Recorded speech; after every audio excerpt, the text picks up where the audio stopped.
Hi Aries, welcome to Higher Source Tarot for your Is It in the Cards Love Tarot and Oracle card reading for July 2024. This is a love reading for all Aries, Sun, Moon, Rising, and Venus. This will be the theme for the reading. Consider your foundation. Look at how committed you are to love. So if you've been more focused on money or maybe the physical body, it's time to get committed to the idea of a relationship, the idea of attracting love. And if you're the owner of a broken heart, I send out a special love and light to all of you. I know that can be tough, but let us consult the wisdom of the cards and see what you need to know about love. What guidance do you have for Aries, please, to attract the love of their lives into their lives? What does Aries need to know about love, please? Advice for Aries. All right, we will have 3 cards to represent your energy, 3 cards for the person you are attracting, 3 cards on the advice. Your energy is the Moon. Interesting. The High Priestess and the 8 of Swords. Their energy is the Knight of Cups, the 10 of Swords, and the 6 of Wands.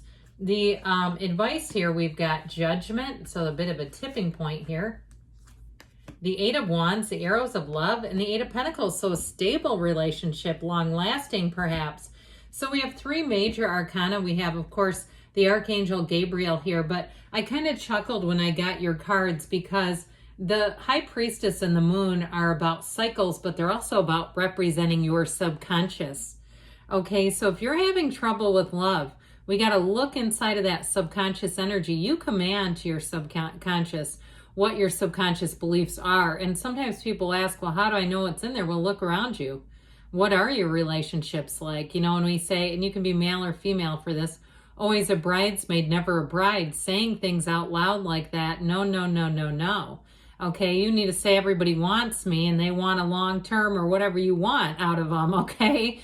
And so with this, though, more will be revealed. Now, for some, if you had a breakup, you have reconciliation. I'll tell you what, they cannot stop thinking about you. But with that energy of the High Priestess, she's a wonderful card of deep knowing and knowledge. Prima materia, matter comes from the mind. I believe in the card, it's a very rich, layered card, this High Priestess card. I believe there are 7 hermetic principles embedded within the card. But she sits on this cube. This cube represents the soul. And so I do feel like you're attracting a soulmate, even if it's a reconciliation. Sometimes that happens, doesn't it? But the High Priestess energy brings in balance. She also, too, brings in an energy of solitude. Like I was saying, getting yourself back to center. Now, if you've been doing a lot of solo travel and you're finding that you quite like it, that it certainly does not bother you, but there are certain things that you look at and say, it'd be nice to have a partner if I'm going to be, you know, planes, trains, and automobiles around some other continent. I'd like to do it with somebody else, not just me and by myself. I do feel like you're attracting somebody, but that energy too of the High Priestess really allows you to know yourself deeply. And boy, is that important in a relationship. And I'll tell you what, it's going to be very attractive to the person that we're going to talk about next, the person who's seeking you out. So with the energy of the Moon, in terms of reconciliation, that person definitely keeps tabs on you. They keep watch. They may be more aware of things in your life than they readily admit. And part of that is just so they don't look weird. Okay, which I understand why you might say, hey, that's just like, they're just trying to give you some space. And I think they're also trying to figure out timing, especially if they hurt and wounded you.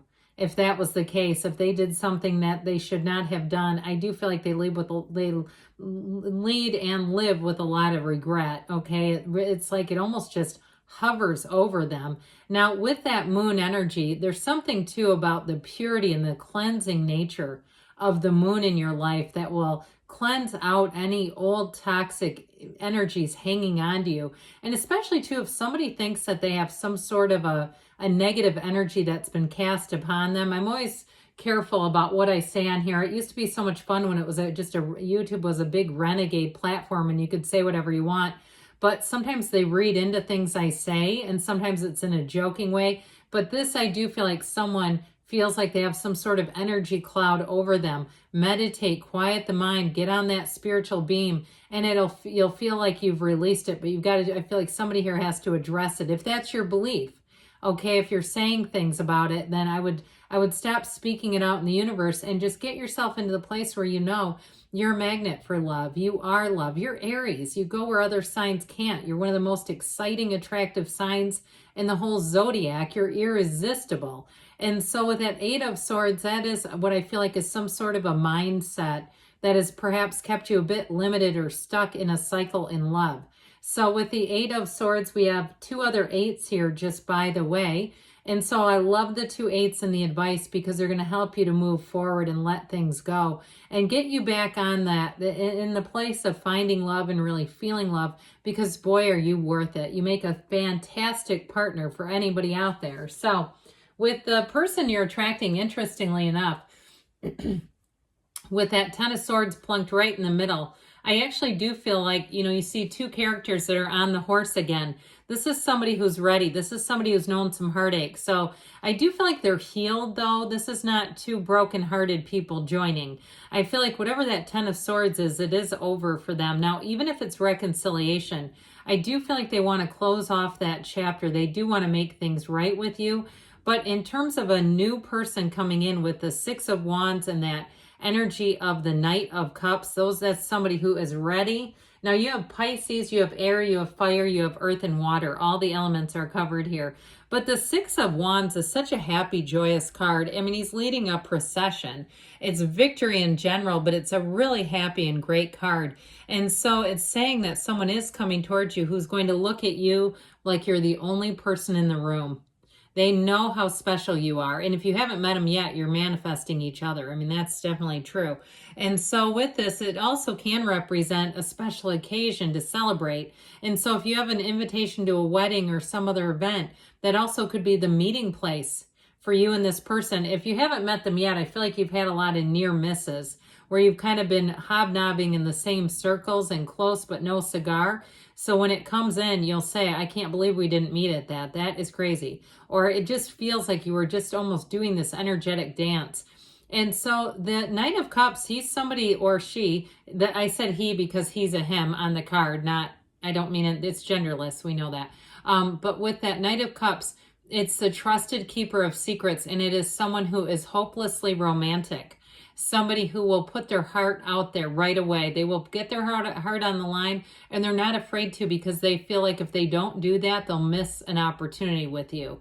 So I do feel like they're going to be quite direct and forward, and that might at first be a bit, you look at that and say, wow, they're really forward.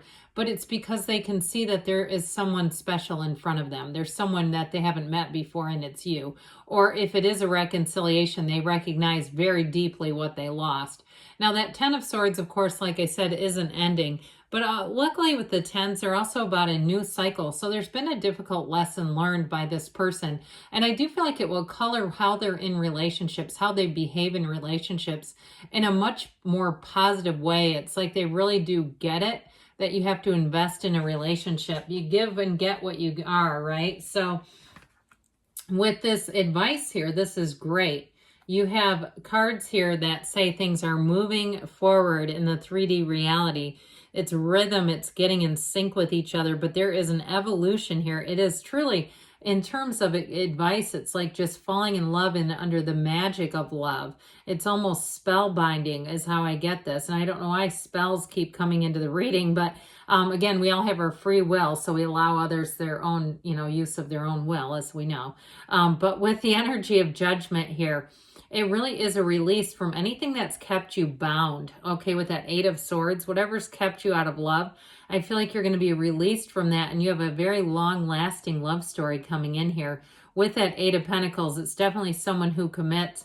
But with the Eight of Wands, they keep it exciting. There's an adventure in store here, and a love story. A love story, I feel like you could almost write a story about, a novel or something. And so I keep seeing a couple out in the rain, and perhaps that's just a symbol of romance and being caught up in the love and the romantic parts of it. But if it's an actual event too, like walking back from a concert and perhaps you couldn't get an Uber or a taxi or whatever, it's showing up here in the cards. And so with the energy of Judgment, though, there's a real renewal here. There's a decision, a realization about love in general and how meaningful it is in your life. So is it in the cards? Yes, it is in the cards. Somebody here's got love sneaking up on them. So let's ask the angel answers now to conclude. All right, what advice do you have for Aries, please, about love? What does Aries need to know about love? Messages, please, for Aries in love. Listen to your intuition, so quiet down that mind and allow your heart to be your guide. You've got abundance, a love, like I said, that evolves and grows, but a love, too, that's not greedy. It's selfless and giving and kind and abundant. And you've got be assertive. So I mentioned, I feel like they're going to be assertive with you. Okay, like they're going to be the one to step up and lead. Perfect timing, they say. And you've got a yes, because you create your own reality. You can have, do, or be anything. I love you, Aries, and I'll be back again soon.